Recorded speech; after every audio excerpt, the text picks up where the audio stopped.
Well, the new year has just been rung in, so it's customary to make some predictions for the year ahead, and today I'm going to check out what I said a year ago in 2021 and see how I did, and then I'll dive into some 2022 predictions. Well, first up, let's have a look at my 2021 predictions review, and I said Nintendo announces a Switch 2. Well, the Switch Pro was rumoured and reported on before Nintendo then announced the OLED Switch, so rumours still persist that a Switch Pro does exist, and Nintendo is holding back on it for some reason, perhaps related to supply chain issues. But my prediction was Nintendo announced the Switch 2, and that one didn't happen, so that one is a bit of a miss. Well, next up I said Breath of the Wild 2 would come out as part of Zelda's 35th anniversary. That one unfortunately didn't happen, but I hold out hope for 2022. Well, next up I had a prediction about a social games boom. So this one was a little bit like Among Us and Fall Guys. I don't really think this one happened, not like it did in 2020, but some of the most popular games in 2021 based on the Steam charts. So we got Valheim, New World, Halo Infinite, Grand Theft Auto 5, Dota 2, CSGO, and also, surprisingly, Cyberpunk 2077. I guess you could argue Valheim had its time in the sun early on in the year, but it's not really a social games boom, so again, that is a miss from me. Well, next up I predicted Sony launches a competitor for Xbox Game Pass, so that one hasn't happened yet, although reports in December did state that something is coming in April in 2022, so the service, codenamed Spartacus, will allow PlayStation owners to pay a monthly fee for access to a catalogue of modern and classic games, said the people who asked not to be identified because they weren't authorised to speak to the press about the plans. So the offering will likely be available on the smash hit PlayStation 4, which has sold more than 116 million units, and it's a elusive successor, the PlayStation 5, which launched more than a year ago, but is still difficult to buy due to supply chain issues. Well, next up, I predicted Sony would unveil PSVR 2, so this one did happen, kind of. This was announced in February the 23rd, 2021, and they said, today I'm pleased to share our next generation VR system will be coming to the PlayStation 5, enabling the ultimate entertainment experience with dramatic leaps in performance and interactivity. Players will feel an even greater sense of presence and become even more immersed in their gaming worlds once they put on the new headset.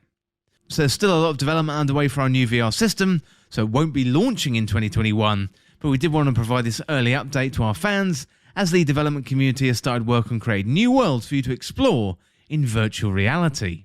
So PSVR 2 was unveiled, but I guess it wasn't given an official name until 2022, as we went over earlier on in the podcast. But I'm going to give myself a tick for that one, having been unveiled in 2021.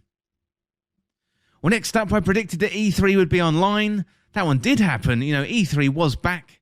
It was a little bloated last year, but it was better than 2020 when the game announcements were spread across the whole summer. So last year in 2021, it felt much more like a traditional E3, just without the leaking of personal information. So the debate about the purpose of E3 goes on, especially with the rise of the summer of gaming, and Jeff Keighley continuing to put on a great show.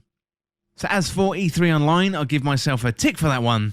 And on to the next one. So this one is a really good one. Sora joined Smash Ultimate.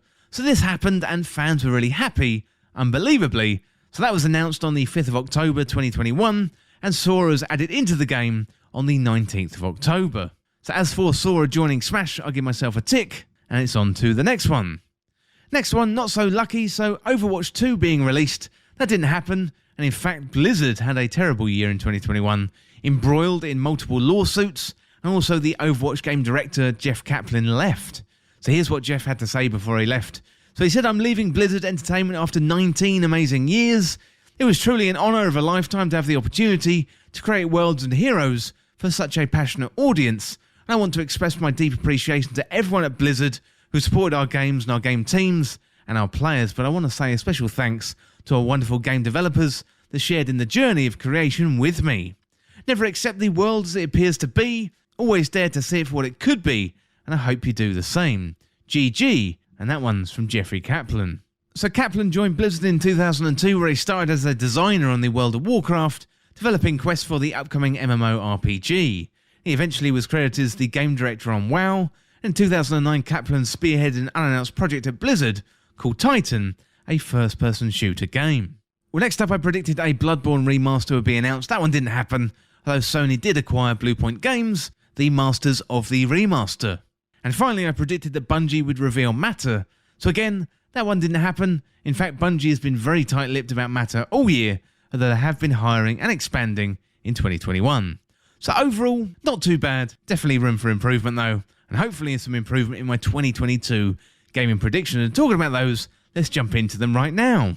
Well, number one, a big publisher will bring out something to do with NFTs that is widely accepted. I'm thinking Nintendo, but can you imagine the backlash when Nintendo announces the NFT project? However, I really think that a big publisher is going to come out with something and they're going to make NFTs work. Well, number two, we got consoles and chip shortages. Well, they're going to continue into 2023. Not a good prediction, I'm afraid, but I really think the supply chain issues are just going to hound us into 2023. So prediction number three, I think Xbox is going to announce a new Xbox dongle for TVs. So rather than a console, I reckon you're going to be able to play Xbox through a dongle, and that's going to open up Xbox gaming to many, many more people. So prediction number four, this is a wild one. So Microsoft is going to continue with it acquiring companies, and I reckon it could acquire Activision. So prediction number five, more successful video game TV shows following in the footsteps of Arcane, The Witcher, and also Castlevania. So number six, gaming is going to dabble in the metaverse, laying the foundations for the future. And then number seven, Hollow Knight is going to be shown at an Indie Direct and then released on the same day.